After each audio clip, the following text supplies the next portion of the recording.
ولا صديق حميم فلو أن لنا كرة فنكون من المؤمنين. اور نہ کوئی جگری دوست، کاش ہمیں ایک دفعہ پھر پلٹنے کا موقع مل جائے تو ہم مومن ہوں. اور نہ کوئی جگری دوست، یعنی کوئی ایسا بھی نہیں ہے جو ہمارا غمخوار اور ہمارے لیے کوڑنے والا ہو، چاہے ہم کو چھڑا نہ سکے مگر کم از کم اسے ہمارے ساتھ کوئی ہمدردی ہی ہو. قرآن مجید یہ بتاتا ہے کہ آخرت میں دوستیاں صرف اہل ایمان ہی کی باقی رہ جائیں گی. رہے گمراہ لوگ تو وہ دنیا میں چاہے کیسے ہی جگری دوست رہے ہوں، وہاں پہنچ کر ایک دوسرے کے جانی دشمن ہوں گے، ایک دوسرے کو مجرم ٹھہرائیں گے اور اپنی بربادی کا ذمہ دار قرار دے کر ہر ایک دوسرے کو زیادہ سے زیادہ سزا دلوانے کی کوشش کرے گا.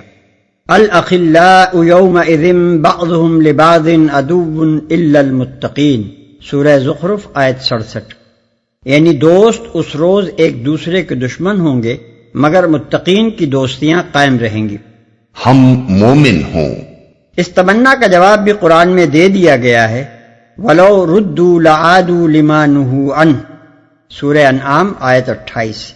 اگر انہیں سابق زندگی کی طرف واپس بھیج دیا جائے تو وہی کچھ کریں گے جس سے انہیں منع کیا گیا ہے. رہا یہ سوال کہ انہیں واپسی کا موقع کیوں نہ دیا جائے گا، اس کے وجوہ پر مفصل بحث ہم سورہ مومنون میں کر چکے ہیں. ان فی ذلک لآیۃ وما کان اکثرهم مؤمنین وَإِنَّ رَبَّكَ لَهُوَ الْعَزِيزُ الرَّحِيمُ. یقیناً اس میں ایک بڑی نشانی ہے، مگر ان میں سے اکثر لوگ ایمان لانے والے نہیں، اور حقیقت یہ ہے کہ تیرا رب زبردست بھی ہے اور رحیم بھی. ایک بڑی نشانی ہے. حضرت ابراہیم علیہ السلام کے اس قصے میں نشانی کے دو پہلو ہیں. ایک یہ کہ مشرکین عرب اور بالخصوص قریش کے لوگ ایک طرف تو حضرت ابراہیم علیہ السلام کی پیروی کا دعویٰ اور ان کے ساتھ انتساب پر فخر کرتے ہیں، مگر دوسری طرف اسی شرک میں مبتلا ہیں جس کے خلاف جد و جہد کرتے ان کی عمر بیت گئی تھی، اور ان کے لائے ہوئے دین کی دعوت آج جو نبی پیش کر رہا ہے اس کے خلاف ٹھیک وہی کچھ کر رہے ہیں جو حضرت ابراہیم علیہ السلام کی قوم نے ان کے ساتھ کیا تھا. ان کو یاد دلایا جاتا ہے کہ حضرت ابراہیم علیہ السلام تو شرک کے دشمن اور دعوت توحید کے علمبردار تھے. تم خود بھی جانتے اور مانتے ہو کہ حضرت ممدوح مشرک نہ تھے، مگر پھر بھی تم اپنی ضد پر قائم ہو. دوسرا پہلو اس قصے میں نشانی کا یہ ہے کہ قوم ابراہیم دنیا سے مٹ گئی اور ایسی مٹی کہ اس کا نام و نشان تک باقی نہ رہا. اس میں سے اگر کسی کو بقا نصیب ہوا تو صرف ابراہیم علیہ السلام اور ان کے مبارک فرزندوں یعنی اسماعیل و اسحاق علیہ السلام کی اولاد ہی کو نصیب ہوا. قرآن میں اگرچہ اس عذاب کا ذکر نہیں کیا گیا ہے جو حضرت ابراہیم علیہ السلام کے نکل جانے کے بعد ان کی قوم پر آیا، لیکن اس کا شمار معذب قوموں ہی میں کیا گیا ہے. الم یاتہم نبأ الذین من قبلہم قوم نوح وعاد وثمود وقوم ابراہیم واصحاب مدین والمؤتفکات، سورہ توبہ آیت 70. كذبت قوم نوح المرسلین، قوم نوح نے رسولوں کو جھٹلایا. قوم نوح تقابل کے لیے ملاحظہ ہو الاعراف آیات 59 تا 64، یونس آیات 71 تا 73، ہود آیات 25 تا 48، بنی اسرائیل آیت 3، الانبیاء آیات 76 77، المؤمنون آیات 23 تا 30، الفرقان آیت 37۔ اس کے علاوہ قصہ نوح علیہ السلام کی تفصیلات کے لیے قرآن مجید کے حسب ذیل مقامات بھی پیش نظر رہیں۔ العنکبوت آیات 14 اور 15، الصافات 75 تا 82، القمر 9 تا 15 اور سورہ نوح مکمل۔ رسولوں کو جھٹلایا، اگرچہ انہوں نے ایک ہی رسول کو جھٹلایا تھا، لیکن چونکہ رسول کی تکذیب در حقیقت اس دعوت اور پیغام کی تکذیب ہے جسے لے کر وہ اللہ تعالیٰ کی طرف سے آتا ہے، اس لیے جو شخص یا گروہ کسی ایک رسول کا بھی انکار کر دے وہ اللہ تعالیٰ کی نگاہ میں تمام رسولوں کا منکر ہے۔ یہ ایک بڑی اہم اصولی حقیقت ہے جسے قرآن میں جگہ جگہ مختلف طریقوں سے بیان کیا گیا ہے، حتیٰ کہ وہ لوگ بھی کافر ٹھہرائے گئے ہیں جو صرف ایک نبی کا انکار کرتے ہوں، باقی تمام انبیاء کو مانتے ہوں۔ اس لیے کہ جو شخص اصل پیغام رسالت کا ماننے والا ہے وہ تو لازماً ہر رسول کو مانے گا، مگر جو شخص کسی رسول کا انکار کرتا ہے وہ اگر دوسرے رسولوں کو مانتا بھی ہے تو کسی عصبیت یا تقلید آبائی کی بنا پر مانتا ہے، نفس سے پیغام رسالت کو نہیں مانتا، ورنہ ممکن نہ تھا کہ وہی حق ایک پیش کرے تو یہ اسے مان لے اور وہی دوسرا پیش کرے تو یہ اس کا انکار کر دے۔ اذ قال لهم اخوهم نوح الا تتقون، یاد کرو جبکہ ان کے بھائی نوح نے ان سے کہا تھا کیا تم ڈرتے نہیں ہو؟ دوسرے مقامات پر حضرت نوح علیہ السلام کا اپنی قوم سے ابتدائی خطاب ان الفاظ میں آیا ہے، اعبدوا اللہ ما لکم من الہ غیرہ افلا تتقون، سورہ مومنون آیت 23، یعنی اللہ کی بندگی کرو، اس کے سوا تمہارا کوئی خدا نہیں ہے تو کیا تم ڈرتے نہیں ہو؟ نیز مزید ارشاد ہوا اعبدوا اللہ واتقوہ واطیعون، سورہ نوح آیت 3، یعنی اللہ کی بندگی کرو اور اس سے ڈرو اور میری اطاعت کرو۔ اس لیے یہاں حضرت نوح علیہ السلام کے اس ارشاد کا مطلب محض خوف نہیں بلکہ اللہ کا خوف ہے، یعنی کیا تم اللہ سے بے خوف ہو گئے؟ اس کے سوا دوسروں کی بندگی کرتے ہوئے تم کچھ نہیں سوچتے کہ اس باغیانہ روش کا انجام کیا ہوگا؟ دعوت کے آغاز میں خوف دلانے کی حکمت یہ ہے کہ جب تک کسی شخص یا گروہ کو اس کے غلط رویے کی بد انجامی کا خطرہ نہ محسوس کرایا جائے، وہ صحیح بات اور اس کے دلائل کی طرف توجہ کرنے پر آمادہ نہیں ہوتا۔ راہ راست کی تلاش آدمی کے دل میں پیدا ہی اس وقت ہوتی ہے جب اس کو یہ فکر دامنگیر ہو جاتی ہے کہ کہیں میں کسی ٹیڑھے راستے پر تو نہیں جا رہا ہوں جس میں ہلاکت کا اندیشہ ہو۔ انی لکم رسول امین فاتقوا اللہ واطیعون وما أسألكم عليه من أجر إن أجري إلا على رب العالمين فاتقوا الله وأطيعون، میں تمہارے لیے ایک امانت دار رسول ہوں، لہذا تم اللہ سے ڈرو اور میری اطاعت کرو۔ میں اس کام پر تم سے کسی اجر کا طالب نہیں ہوں، میرا اجر تو رب العالمین کے ذمے ہے، پس تم اللہ سے ڈرو اور بے کھٹ کے میری اطاعت کرو۔ ایک امانت دار رسول ہوں۔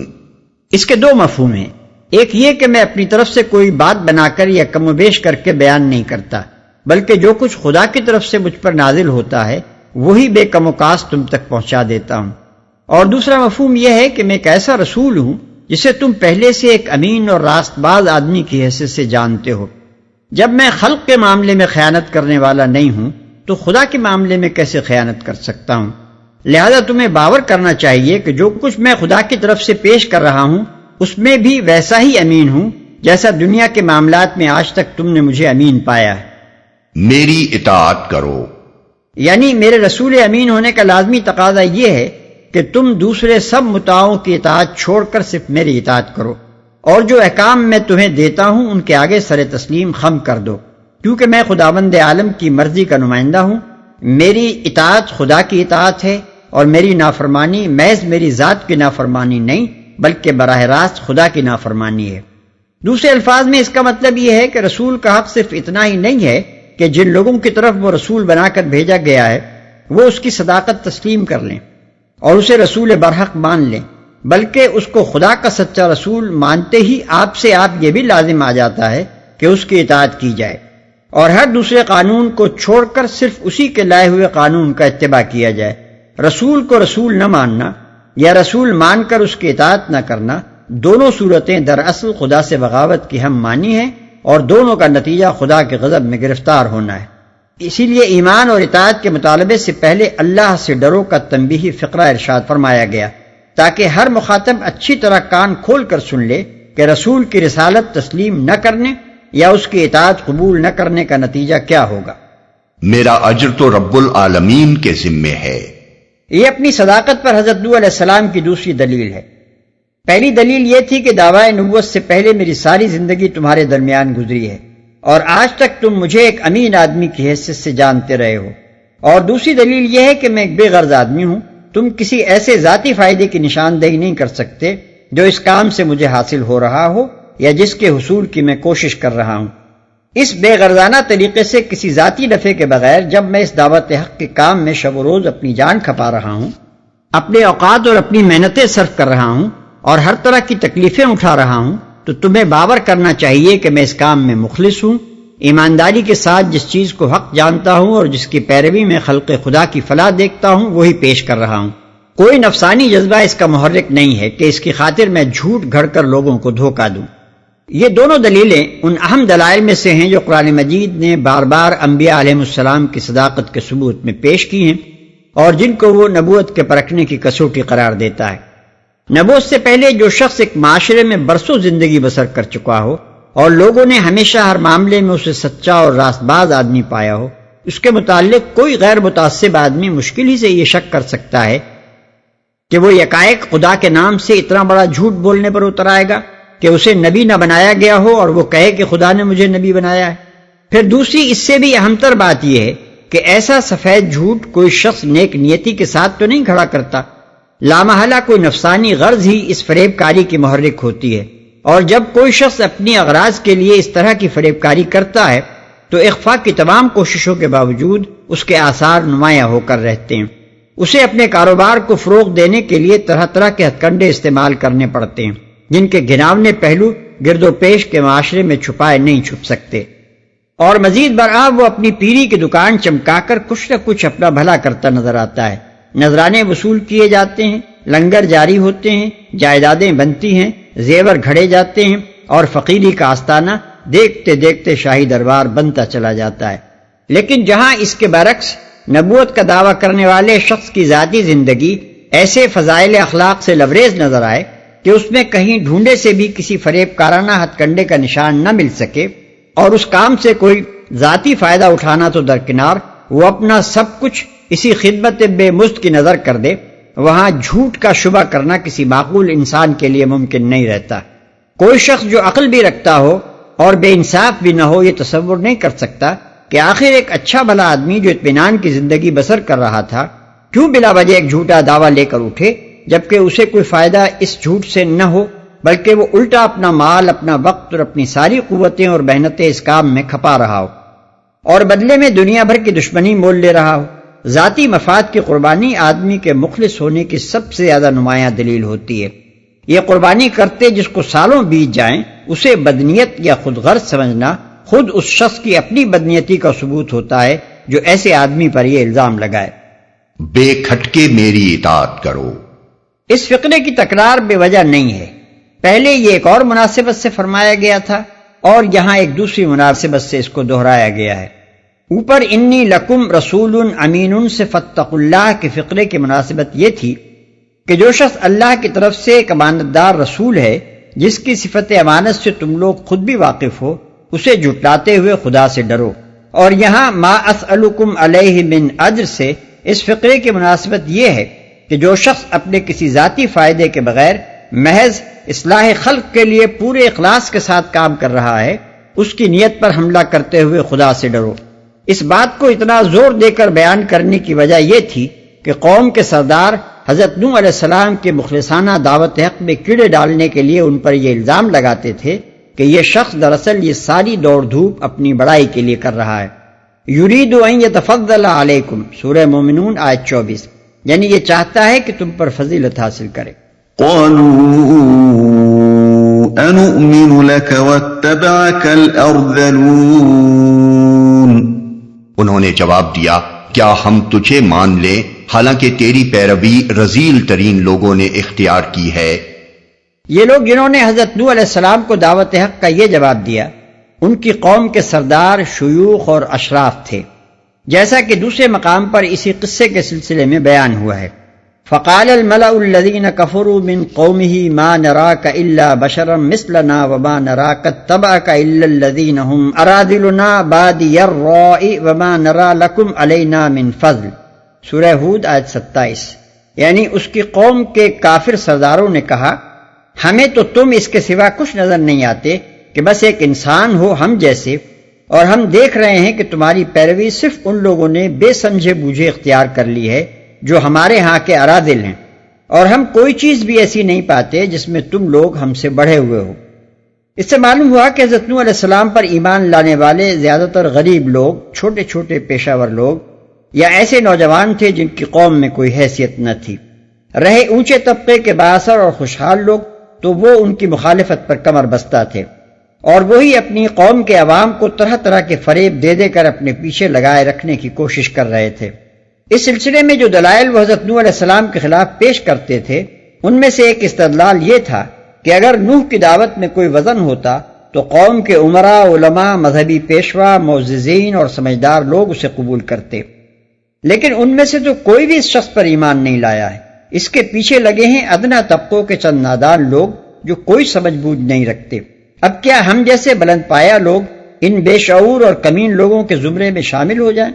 بھائی نہیں، یہی بات قریش کے کفار نبی صلی اللہ علیہ وسلم کے متعلق کہتے تھے کہ ان کے پیرو یا تو غلام اور غریب لوگ ہیں یا چند نادان لڑکے، قوم کے اکابر اور معززین میں سے کوئی بھی ان کے ساتھ نہیں ہے۔ ابو سفیان نے ہرقل کے سوالات کا جواب دیتے ہوئے بھی یہی کہا تھا کہ تبعہ من الضعفاء والمساکین، یعنی محمد صلی اللہ علیہ وسلم کی پیروی ہمارے غریب اور کمزور لوگوں نے قبول کی ہے۔ گویا ان لوگوں کا طرز فکر یہ تھا کہ حق صرف وہ ہے جسے قوم کے بڑے لوگ حق مانیں، کیونکہ وہی عقل اور سمجھ بوجھ رکھتے ہیں۔ رہے چھوٹے لوگ تو ان کا چھوٹا ہونا ہی اس بات کی دلیل ہے کہ وہ بے عقل اور ضعیف الرائے ہیں، اس لیے ان کا کسی بات کو مان لینا اور بڑے لوگوں کا رد کر دینا صاف طور پر یہ معنی رکھتا ہے کہ وہ ایک بے وزن بات ہے۔ بلکہ کفار مکہ تو اس سے بھی آگے بڑھ کر یہ دلیل لاتے تھے کہ پیغمبر بھی کوئی معمولی آدمی نہیں ہو سکتا۔ خدا کو اگر واقعی کوئی پیغمبر بھیجنا منظور ہوتا تو کسی بڑے رئیس کو بناتا۔ وَقَالُوا لَوْلَا نُزِّلَ هَذَا الْقُرْآنُ عَلَى رَجُلٍ مِّنَ الْقَرْيَتَيْنِ عَظِيمٍ، سورہ زخرف آیت 3۔ یعنی وہ کہتے ہیں کہ یہ قرآن ہمارے دونوں شہروں یعنی مکہ اور طائف کے کسی بڑے آدمی پر کیوں نہ نازل کیا گیا۔ قال وما علمي بما كانوا يعملون إن حسابهم إلا على ربي لو تشعرون۔ نوح نے کہا میں کیا جانوں کہ ان کے عمل کیسے ہیں، ان کا حساب تو میرے رب کے ذمے ہے، کاش تم کچھ شعور سے کام لو۔ یہ ان کے اعتراض کا پہلا جواب۔ جیسا کہ اوپر بیان ہوا، ان کے اعتراض کی بنیاد اس مفروضے پر تھی کہ جو لوگ غریب، محنت پیشہ اور ادنا درجے کی خدمات انجام دینے والے ہیں یا معاشرے کے پست طبقات سے تعلق رکھتے ہیں، ان میں کوئی ذہنی صلاحیت نہیں ہوتی اور وہ علم و عقل اور سمجھ بوجھ سے عاری ہوتے ہیں۔ اس لیے نہ ان کا ایمان کسی فکر و بصیرت پر مبنی، نہ ان کا اعتقاد لائق اعتبار اور نہ ان کے اعمال کا کوئی وزن۔ حضرت نوح علیہ السلام اس کے جواب میں فرماتے ہیں کہ میرے پاس یہ جاننے کا کوئی ذریعہ نہیں کہ جو شخص میرے پاس آ کر ایمان لاتا ہے اور ایک عقیدہ قبول کر کے اس کے مطابق عمل کرنے لگتا ہے، اس کے اس فعل کی تہ میں کیا محرکات کام کر رہے ہیں اور وہ کتنی کچھ قدر و قیمت رکھتے ہیں۔ ان چیزوں کا دیکھنا اور ان کا حساب لگانا تو خدا کا کام ہے، میرا اور تمہارا کام نہیں ہے۔ وما انا بطارد المؤمنین ان انا الا نذیر مبین۔ میرا یہ کام نہیں ہے کہ جو ایمان لائیں ان کو میں دھٹکار دوں، میں تو بس ایک صاف صاف متنبع کر دینے والا آدمی ہوں۔ یہ ان کے اعتراض کا دوسرا جواب ہے۔ ان کے اعتراض میں یہ بات بھی مثبت تھی کہ ایمان لانے والوں کا جو گروہ حضرت نوح علیہ السلام کے گرد جمع ہو رہا ہے، یہ چونکہ ہمارے معاشرے کے ادنا طبقات پر مشتمل ہے، اس لیے اونچے طبقوں میں سے کوئی شخص اس زمرے میں شامل ہونا گوارا نہیں کر سکتا۔ دوسرے الفاظ میں گویا وہ یہ کہہ رہے تھے کہ اے نوح، کیا تم پر ایمان لا کر ہم اپنے آپ کو اراذل اور سفہا میں شمار کرائیں؟ کیا ہم غلاموں، نوکروں، مزدوروں اور کام پیشہ لوگوں کی صف میں آ بیٹھیں؟ حضرت نوح علیہ السلام اس کا جواب یہ دیتے ہیں کہ میں آخر یہ غیر معقول طرز عمل کیسے اختیار کر سکتا ہوں کہ جو لوگ میری بات نہیں مانتے ان کے تو پیچھے پھرتا رہوں اور جو میری بات مانتے ہیں انہیں دھکے دے کر نکال دوں۔ میری حیثیت تو ایک ایسے بےلاگ آدمی کی ہے جس نے علل اعلان کھڑے ہو کر پکار دیا ہے کہ جس طریقے پر تم لوگ چل رہے ہو یہ باطل ہے اور اس پر چلنے کا انجام تباہی ہے، اور جس طریقے کی طرف میں رہنمائی کر رہا ہوں اسی میں تم سب کی نجات ہے۔ اب جس کا جی چاہے میری اس تنبیہ کو قبول کر کے سیدھے راستے پر آئے اور جس کا جی چاہے آنکھیں بند کر کے تباہی کی راہ چلتا رہے۔ میں یہ نہیں کر سکتا کہ جو اللہ کے بندے میری اس تنبیہ کو سن کر سیدھا راستہ اختیار کرنے کے لیے میرے پاس آئیں ان کی ذات، برادری، نسب اور پیشہ پوچھوں، اور اگر وہ آپ لوگوں کی نگاہ میں کمین ہوں تو ان کو واپس کر کے اس انتظار میں بیٹھا رہوں کہ شریف حضرات کب تباہی کا راستہ چھوڑ کر نجات کی راہ پر قدم رنجہ فرماتے ہیں۔ ٹھیک یہی معاملہ ان آیات کے نزول کے زمانے میں نبی صلی اللہ علیہ وسلم اور کفار مکہ کے درمیان چل رہا تھا، اور اسی کو نگاہ میں رکھنے سے یہ سمجھ میں آ سکتا ہے کہ حضرت نوح علیہ السلام اور ان کی قوم کے سرداروں کی یہ گفتگو یہاں کیوں سنائی جا رہی ہے۔ کفار مکہ کے بڑے بڑے سردار نبی صلی اللہ علیہ وسلم سے کہتے تھے کہ ہم آخر بلال اور عمار اور صہیب جیسے غلاموں اور کام پیشہ لوگوں کے ساتھ کیسے بیٹھ سکتے ہیں؟ گویا ان کا مطلب یہ تھا کہ ایمان لانے والوں کی صف سے یہ غریب لوگ نکالے جائیں، تب کوئی امکان اس کا نکل سکتا ہے کہ اشراف ادھر کا رخ کریں، ورنہ یہ کسی طرح ممکن نہیں ہے کہ محمود اور ایاز ایک صف میں کھڑے ہو جائیں۔ اس پر نبی صلی اللہ علیہ وسلم کو اللہ تعالیٰ کی طرف سے بالکل صاف اور دو ٹوک الفاظ میں یہ ہدایت دی گئی کہ حق سے منہ موڑنے والے متکبروں کی خاطر ایمان قبول کرنے والے غریبوں کو دھکے نہیں دیے جا سکتے۔ چنانچہ ارشاد ہوا، اما من استغنا فانت له تصدى وما عليك الا يزكى واما من جاءك يسعى وهو يخشى فانت عنه تلاهى كلا انها تذكرة فمن شاء ذكره۔ سورہ عبس آیات 5 تا 13۔ یعنی اے محمد صلی اللہ علیہ وسلم، جس نے بے نیازی برتی تم اس کے پیچھے پڑتے ہو، حالانکہ اگر وہ نہ سدھرے تو تم پر اس کی کیا ذمہ داری ہے؟ اور جو تمہارے پاس دوڑا آتا ہے اس حال میں کہ وہ اللہ سے ڈر رہا ہے، تم اس سے بے رخی برتتے ہو؟ ہرگز نہیں، یہ تو ایک نصیحت ہے، جس کا جی چاہے اسے قبول کرے۔ مزید ارشاد ہوتا ہے، وَلَا تَطْرُدِ الَّذِينَ يَدْعُونَ رَبَّهُمْ بِالْغَدَاةِ وَالْعَشِيِّ يُرِيدُونَ وَجْهَهُ مَا عَلَيْكَ مِنْ حِسَابِهِمْ مِنْ شَيْءٍ وَمَا مِنْ حِسَابِكَ عَلَيْهِمْ مِنْ شَيْءٍ فَتَطْرُدَهُمْ فَتَكُونَ مِنَ الظَّالِمِينَ وَكَذَلِكَ فَتَنَّا بَعْضَهُمْ بِبَعْضٍ لِيَقُولُوا أَهَؤُلَاءِ مَنَّ اللَّهُ عَلَيْهِمْ مِنْ بَيْنِنَا أَلَيْسَ اللَّهُ بِأَعْلَمَ بِالشَّاكِرِينَ۔ سورہ انعام آیت 52۔ یعنی نہ دور پھینکو ان لوگوں کو جو شب و روز اپنے رب کو پکارتے ہیں محض اس کی خوشنودی کی خاطر، ان کا کوئی حساب تمہارے ذمے نہیں اور تمہارا کوئی حساب ان کے ذمے نہیں، اس پر بھی اگر تم انہیں دور پھینکو گے تو ظالموں میں شمار ہوگے۔ ہم نے تو اس طرح ان لوگوں میں سے بعض کو بعض کے ذریعے آزمائش میں ڈال دیا ہے تاکہ وہ کہیں کیا ہمارے درمیان بس یہی لوگ رہ گئے تھے جن پر اللہ کا فضل و کرم ہوا؟ ہاں، کیا اللہ اپنے شاکر بندوں کو ان سے زیادہ نہیں جانتا؟ قالوا لئن لم تنته يا نوح لتكونن من المرجومين۔ انہوں نے کہا، اے نوح، اگر تو باز نہ آیا تو پھٹکارے ہوئے لوگوں میں شامل ہو کر رہے گا۔ اصل الفاظ ہیں لتکونن من المرجومین۔ اس کے دو معنی ہو سکتے ہیں، ایک یہ کہ تم کو رجم کیا جائے گا، یعنی پتھر مار مار کر ہلاک کر دیا جائے گا۔ دوسرے معنی یہ ہو سکتے ہیں کہ تم پر ہر طرف سے گالیوں کی بچھاڑ کی جائے گی، جہاں جاؤ گے دھتکارے اور پھٹکارے جاؤ گے۔ عربی محاورے کے لحاظ سے ان الفاظ کے یہ دونوں معنی لیے جا سکتے ہیں۔ قال رب ان قومی كذبون فافتح بيني وبينهم فتحا ونجني ومن معي من المؤمنين۔ نوح نے دعا کی، اے میرے رب، میری قوم نے مجھے جھٹلا دیا، اب میرے اور ان کے درمیان دو ٹوک فیصلہ کر دے اور مجھے اور جو مومن میرے ساتھ ہیں ان کو نجات دے۔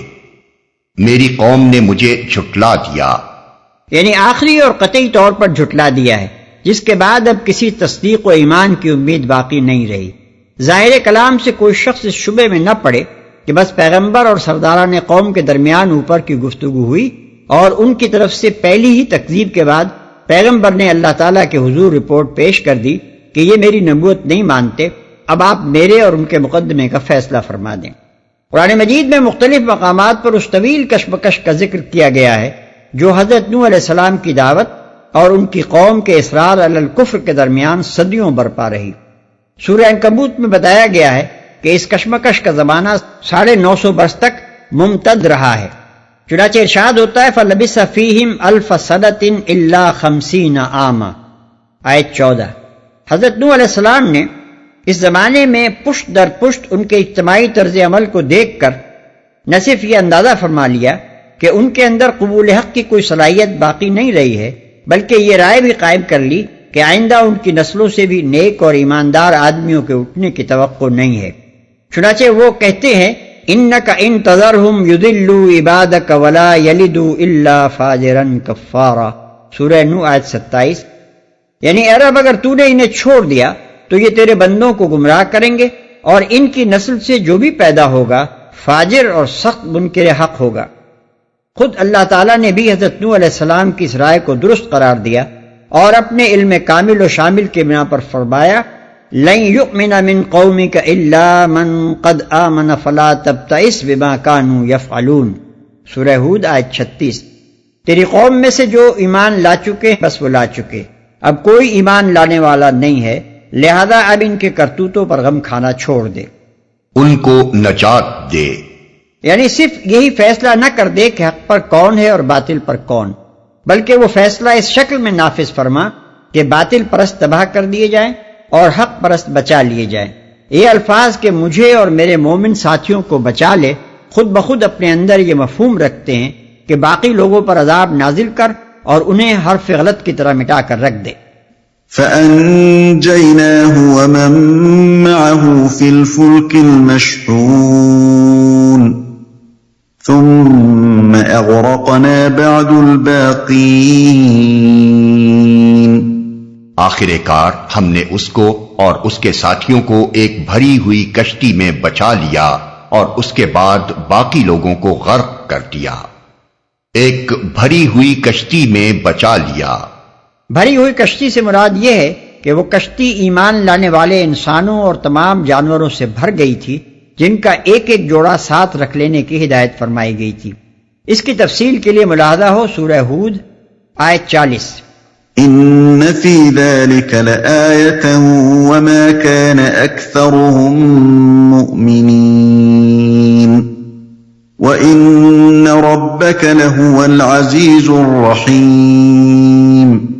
یقیناً اس میں ایک نشانی ہے مگر ان میں سے اکثر لوگ ماننے والے نہیں، اور حقیقت یہ ہے کہ تیرا رب زبردست بھی ہے اور رحیم بھی۔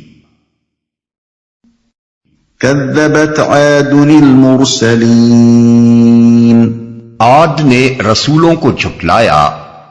تقابل کے لیے ملاحظہ ہو الاعراف آیات 65 تا 72، ہود آیات 50 تا 60۔ مزید برآں اس قصے کی تفصیلات کے لیے قرآن مجید کے حسب ذیل مقامات بھی نگاہ میں رہیں۔ حامیم السجدہ آیات 13 اور 16، الاحقاف 21 اور 26، الزاریات 41 اور 45، القمر 18 اور 22، الحاقہ 4 اور 8، الفجر 6 اور 8۔ اذ قال لهم اخوهم هود الا تتقون انی لکم رسول امین فاتقوا اللہ واطیعون۔ یاد کرو جب ان کے بھائی ہود نے ان سے کہا تھا کیا تم ڈرتے نہیں، میں تمہارے لیے ایک امانت دار رسول ہوں، لہذا تم اللہ سے ڈرو اور میری اطاعت کرو۔ ہود نے ان سے کہا تھا۔ حضرت ہود علیہ السلام کی اس تقریر کو سمجھنے کے لیے ضروری ہے کہ اس قوم کے متعلق وہ معلومات ہماری نگاہ میں رہیں جو قرآن مجید نے مختلف مقامات پر ہمیں بہم پہنچائی ہیں۔ ان میں بتایا گیا ہے کہ قوم نوح کی تباہی کے بعد دنیا میں جس قوم کو عروج عطا کیا گیا وہ یہی تھی۔ چنانچہ ارشاد ہوتا ہے وَاذْكُرُوا إِذْ جَعْلَكُمْ خُلَفَاءَ مِنْ بَعْدِ قَوْمِ نوح، سورہ اعراف آیت 69۔ یعنی یاد کرو اللہ کے اس فضل و انعام کو کہ نوح کی قوم کے بعد اس نے تم کو خلیفہ بنایا۔ جسمانی حیثیت سے یہ بڑے تنومند اور زوراور لوگ تھے۔ وَزَادَكُمْ فِي الْخَلْقِ بَسْطَةً، الاعراف آیت 69۔ یعنی اور تمہیں جسمانی ساخت میں خوب تنومند کیا۔ اپنے دور میں یہ بے نظیر قوم تھی، کوئی دوسری قوم اس کی ٹکر کی نہ تھی۔ التی لم یخلق مثلها فی البلاد، سورہ فجر آیت 8۔ یعنی جس کے مانند ملکوں میں کوئی قوم پیدا نہیں کی گئی۔ اس کا تمدن بڑا شاندار تھا اور اونچے اونچے ستونوں کی بلند و بالا عمارتیں بنانا اس کی وہ خصوصیت تھی جس کے لیے وہ اس وقت کی دنیا میں مشہور تھی۔ الم تر کیف فعل ربک بعاد ارم ذات العماد، سورہ فجر آیات 6 اور 7۔ یعنی تو نے دیکھا نہیں کہ تیرے رب نے کیا کیا ستونوں والے عاد ارم کے ساتھ؟ اس مادی ترقی اور جسمانی زور آوری نے ان کو سخت متکبر بنا دیا تھا اور انہیں اپنی طاقت کا بڑا گھمنڈ تھا۔ چنانچہ ارشاد ہوتا ہے فَأَمَّا عَادٌ فَاسْتَكْبَرُوا فِي الْأَرْضِ بِغَيْرِ الْحَقِّ وَقَالُوا مَنْ أَشَدُّ مِنَّا قُوَّةً، سورہ حمیم السجدہ آیت 15۔ یعنی رہے عاد تو انہوں نے زمین میں حق کی راہ سے ہٹ کر تکبر کی روش اختیار کی اور کہنے لگے کہ کون ہے ہم سے زیادہ زوراور۔ ان کا سیاسی نظام چند بڑے بڑے جباروں کے ہاتھ میں تھا جن کے آگے کوئی دم نہ مار سکتا تھا۔ وَاتَّبَعُوا أَمْرَ كُلِّ جَبَّارٍ عَنِيدٍ، سورہ ہود آیت 59۔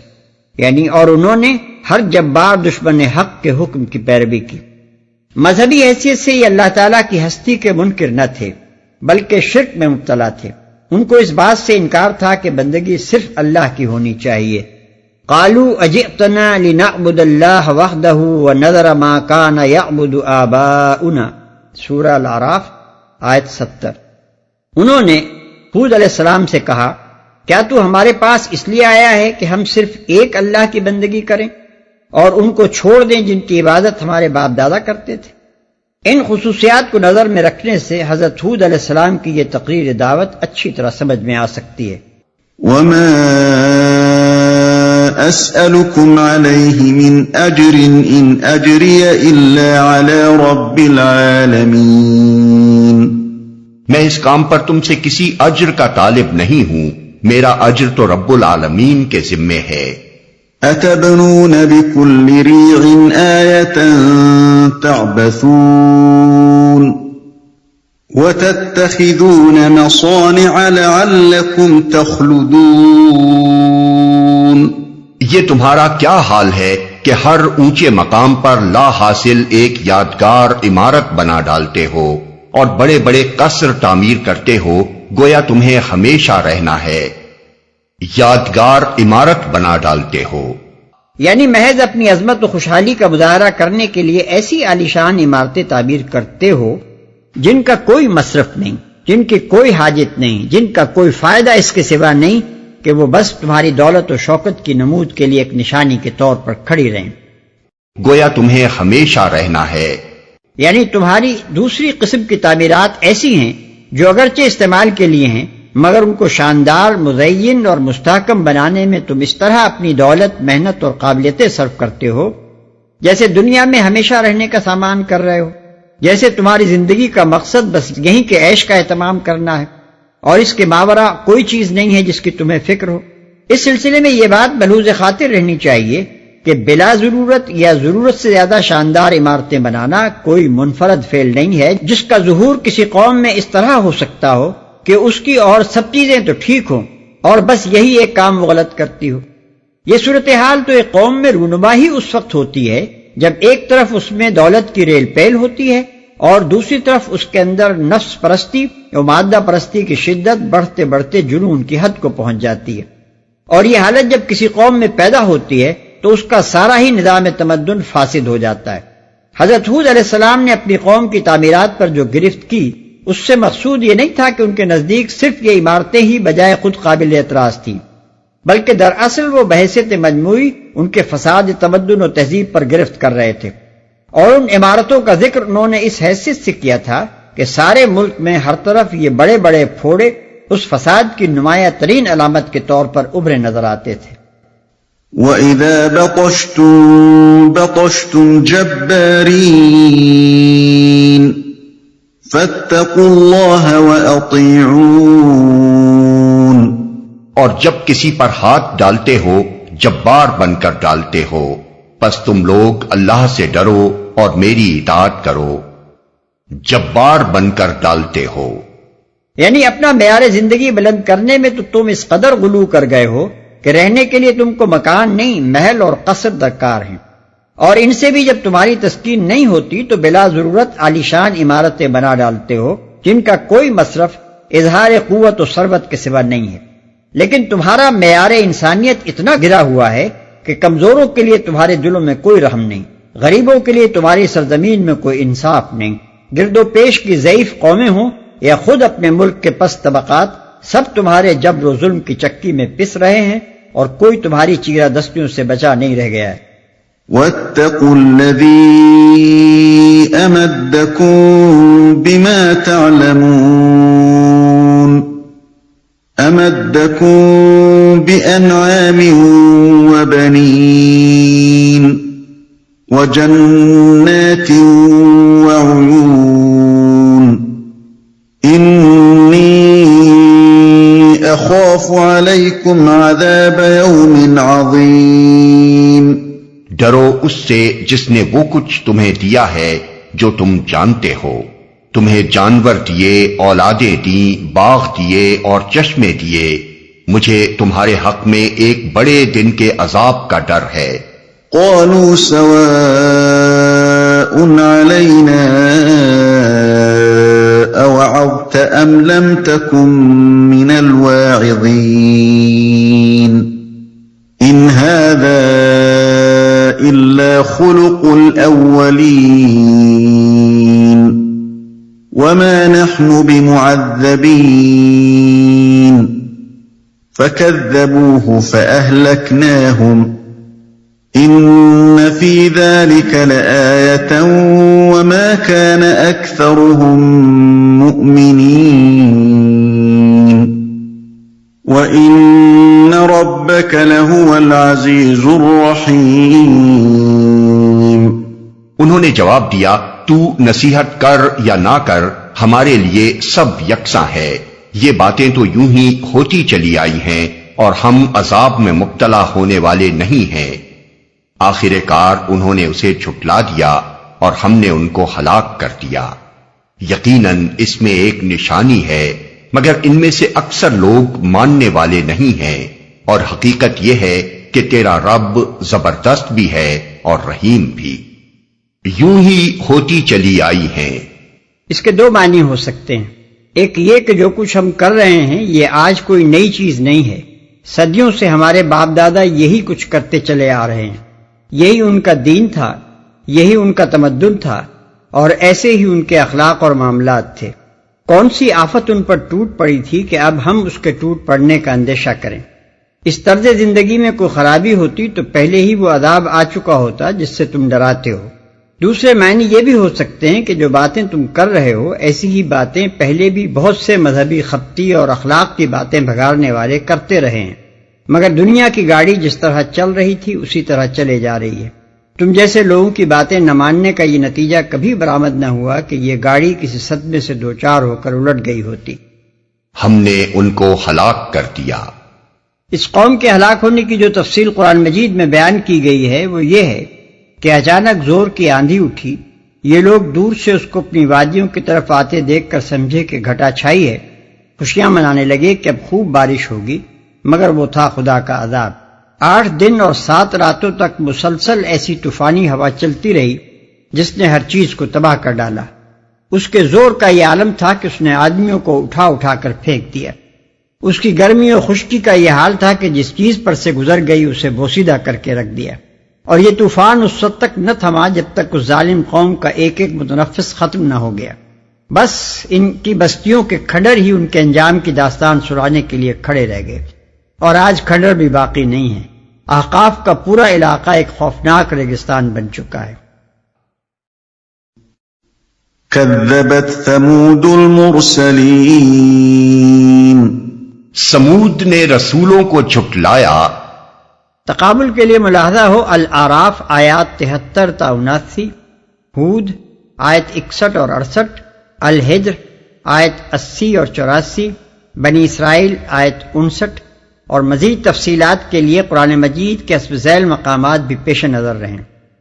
النمل آیت 45 اور 53، الذاریات 43 اور 45، القمر 23 اور 31، الحاقہ 4 اور 5، الفجر 9، الشمس 11۔ اس قوم کے متعلق قرآن مجید میں مختلف مقامات پر جو تصریحات کی گئی ہیں ان سے معلوم ہوتا ہے کہ عاد کے بعد جس قوم کو عروج عطا کیا گیا وہ یہی تھی۔ جعلکم خلفاء من بعد عاد، الاعراف آیت 74۔ مگر اس کی تمدنی ترقی نے بھی بالآخر وہی شکل اختیار کی جو عاد کی ترقی نے کی تھی۔ یعنی معیار زندگی بلند سے بلندتر اور معیار آدمیت پست سے پستر ہوتا چلا گیا۔ ایک طرف میدانی علاقوں میں عالی شان قصر اور پہاڑوں میں ایلورا اور اجنٹا کے غاروں جیسے مکان بن رہے تھے، دوسری طرف معاشرے میں شرک و بت پرستی کا زور تھا اور زمین ظلم و ستم سے لبریز ہو رہی تھی۔ قوم کے بدترین مفسد لوگ اس کے لیڈر بنے ہوئے تھے، اونچے طبقے اپنی بڑائی کے گھمنڈ میں سرشار تھے۔ حضرت صالح علیہ السلام کی دعوت حق نے اگر اپیل کیا تو نچلے طبقے کے کمزور لوگوں کو کیا، اونچے طبقوں نے اسے ماننے سے صرف اس لیے انکار کر دیا کہ انا بالذی آمنتم بہ کافرون، یعنی جس چیز پر تم ایمان لائے ہو اس کو ہم نہیں مان سکتے۔ اذ قال لهم اخوهم صالح الا تتقون انی لکم رسول امین فاتقوا اللہ واطیعون۔ یاد کرو جب ان کے بھائی صالح نے ان سے کہا کیا تم ڈرتے نہیں، میں تمہارے لیے ایک امانت دار رسول ہوں، لہذا تم اللہ سے ڈرو اور میری اطاعت کرو۔ ایک امانت دار رسول ہوں۔ حضرت صالح علیہ السلام کی امانت و دیانت اور غیر معمولی قابلیت کی شہادت خود اس قوم کے لوگوں کی زبان سے قرآن مجید ان الفاظ میں نقل کرتا ہے۔ قالوا یا صالح قد كنت فینا مرجوا قبل هذا، سورہ ہود آیت 62۔ یعنی انہوں نے کہا کہ اے صالح، اس سے پہلے تو تم ہمارے درمیان ایسے آدمی تھے جس سے ہماری بڑی امیدیں وابستہ تھیں۔ وما اسألكم عليه من اجر ان اجري الا على رب العالمين۔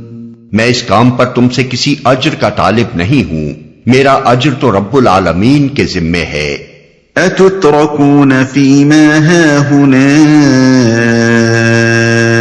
آمنين في جنات وعيون وزروع ونخل طلعها هضيم۔ کیا تم ان سب چیزوں کے درمیان جو یہاں ہیں بس یوں ہی اطمینان سے رہنے دیے جاؤ گے؟ ان باغوں اور چشموں میں، ان کھیتوں اور نخلستانوں میں جن کے خوشے رس بھرے ہیں، اطمینان سے رہنے دیے جاؤ گے۔ یعنی کیا تمہارا خیال یہ ہے کہ تمہارا یہ عیش دائمی اور ابدی ہے؟ کیا اس کو کبھی زوال آنا نہیں ہے؟ کیا تم سے کبھی ان نعمتوں کا حساب نہ لیا جائے گا اور کبھی ان اعمال کی باس پرس نہ ہوگی جن کا تم ارتکاب کر رہے ہو؟ جن کے خوشے رس بھرے ہیں۔ اصل میں لفظ حظیم استعمال ہوا ہے، جس سے مراد کھجور کے ایسے خوشے ہیں جو پھلوں سے لد کر جھک گئے ہوں اور جن کے پھل پکنے کے بعد نرمی اور رطوبت کی وجہ سے پھٹے پڑتے ہوں۔ وَتَنْحِتُونَ مِنَ الْجِبَالِ بُيُوتًا فَارِهِينَ فَاتَّقُوا اللَّهَ وَأَطِيعُونَ۔ تم پہاڑ کھود کھود کر فخریہ ان میں عمارتیں بناتے ہو، اللہ سے ڈرو اور میری اطاعت کرو۔ ان میں عمارتیں بناتے ہو۔ جس طرح عاد کے تمدن کی نمایاں ترین خصوصیت یہ تھی کہ وہ اونچے اونچے ستونوں والی عمارتیں بناتے تھے، اسی طرح سمود کے تمدن کی سب سے زیادہ نمایاں خصوصیت جس کی بنا پر وہ قدیم زمانے کی قوموں میں مشہور تھے یہ تھی کہ وہ پہاڑوں کو تراش تراش کر ان کے اندر عمارتیں بناتے تھے۔ چنانچہ سورہ فجر میں جس طرح عاد کو ذات العماد یعنی ستونوں والے کا لقب دیا گیا ہے، اسی طرح سمود کا ذکر اس حوالے سے کیا گیا ہے کہ الذین جابوا الصخر بالواد، یعنی وہ جنہوں نے وادی میں چٹانیں تراشی ہیں۔ اس کے علاوہ قرآن میں یہ بھی بتایا گیا ہے کہ وہ اپنے ہاں میدانی علاقوں میں بھی بڑے بڑے قصر تعمیر کرتے تھے۔ تتخذون من سہولها قصورا، سورہ الاعراف آیت 74۔ اور ان تعمیرات کی غرض و غایت کیا تھی؟ قرآن اس پر لفظ فارہینہ سے روشنی ڈالتا ہے، یعنی یہ سب کچھ اپنی بڑائی، اپنی دولت و قوت اور اپنے کمالات فن کی نمائش کے لیے تھا، کوئی حقیقی ضرورت ان کے لیے دائی نہ تھی۔ ایک بگڑے ہوئے تمدن کی شان یہی ہوتی ہے، ایک طرف معاشرے کے غریب لوگ سر چھپانے تک کو ڈھنگ کی جگہ نہیں پاتے، دوسری طرف عمرا اور اہل ثروت رہنے کے لیے جب ضرورت سے زیادہ محل بنا چکتے ہیں تو بلا ضرورت نمائشی یادگاریں تعمیر کرنے لگتے ہیں۔ سمود کی ان عمارتوں میں سے کچھ اب بھی باقی ہیں جنہیں 1959 کے دسمبر میں نے خود دیکھا ہے۔ یہ جگہ مدینہ طیبہ اور تبوک کے درمیان حجاز کے مشہور مقام العلا، جسے عہد نبوی میں وادی القرا کہا جاتا تھا، سے چند میل کے فاصلے پر بجانب شمال واقع ہے۔ آج بھی اس جگہ کو مقامی باشندے الحجر اور مدائن صالح کے ناموں ہی سے یاد کرتے ہیں۔ اس علاقے میں العلا تو اب بھی ایک نہایت سرسبز و شاداب وادی ہے جس میں کثرت سے چشمے اور باغات ہیں، مگر الحجر کے گرد و پیش بڑی نحوست پائی جاتی ہے۔ آبادی برائے نام ہے، رویدگی بہت کم ہے، چند کنویں ہیں۔ انہی میں سے ایک کنویں کے متعلق مقامی آبادی میں یہ روایت چلی آ رہی ہے کہ حضرت صالح علیہ السلام کی اونٹنی اسی سے پانی پیتی تھی۔ اب وہ ترکی عہد کی ایک ویران چھوٹی سی فوجی چوکی کے اندر پایا جاتا ہے اور بالکل خشک پڑا ہے۔ اس علاقے میں جب ہم داخل ہوئے تو العلا کے قریب پہنچتے ہی ہر طرف ہمیں ایسے پہاڑ نظر آئے جو بالکل کھیل کھیل ہو گئے۔ صاف محسوس ہوتا تھا کہ کسی سخت ہولناک زلزلے نے انہیں سطح زمین سے چوٹی تک جھنجھوڑ کر قاش کر رکھا ہے۔ اسی طرح کے پہاڑ ہمیں مشرق کی طرف العلا سے خیبر جاتے ہوئے تقریباً 50 میل تک اور شمال کی طرف ریاست اردن کے حدود میں 30 سے 40 میل اندر تک ملتے چلے گئے۔ اس کے معنی یہ ہے کہ 300-400 میل لمبا اور 100 میل چوڑا ایک علاقہ تھا جسے ایک زلزلہ عظیم نے ہلا کر رکھ دیا تھا۔ سمود کی جو عمارتیں ہم نے الحجر میں دیکھی تھیں، اسی طرح کی چند عمارتیں ہم کو خلیج عقبہ کے کنارے مدین کے مقام پر اور اردن کی ریاست میں پیٹرا کے مقام پر بھی ملی۔